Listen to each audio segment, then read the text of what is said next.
මම ඔයාලට කියලා දෙන්නේ රසම රස මීට් බෝල් පැස්ටා එකක් ගෙදරදීම හදාගන්න විදිය. ඉතින් මේකට අපිට ගෙදර තියෙන ඕනම එළවලුවක් ගන්න පුළුවන්. මම ගත්තේ ගෙදර තිබුණු කැරට් අලයක්, ලීක්ස් චුට්ටක් සහ ගෝවා, රතු ලූණු, බී ලූණු, කරපිංචා, කුරුඳු, ඉඟුරු, සුදු ලූණු, බිත්තර දෙකක්, මොසරෙල්ලා චීස්, මීට් බෝල්ස්.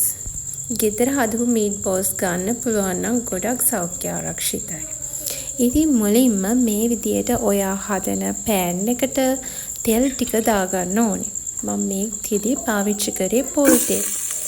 ඊට පස්සේ ඒකට බී ලූණු, කරපිංචා, සුදු ලූණු, ඉඟුරු, කුරුඳු පොතු මේවා හැම එකක්ම දාගන්නවා.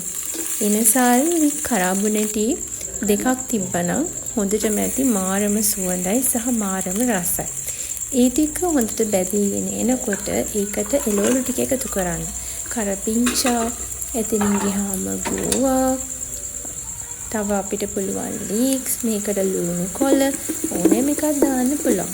ඊට පස්සේ ඊ ගමම් අපි දාගන්නවා අපි පුංචියට කපාගත්ත මීට් බෝල්ස් ටික. මීට් බෝල්ස් ගොඩක්ම පොඩි කරන්නත් එපා, ගොඩක් ලොකුවටත් එපා. සාමාන්‍ය මාධ්‍යම ප්‍රමාණයට මීට් බෝල්ස් කපා ගන්න ඕනේ. ඊට පස්සේ මම මේකට බිත්තර දෙකක් එකතු කරා.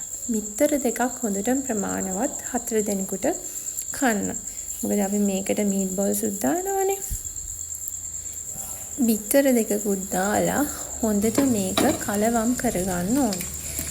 ඊට පස්සේ මේකට අවශ්‍ය කුළුබරු ටික දාගන්න තමයි යන්නේ.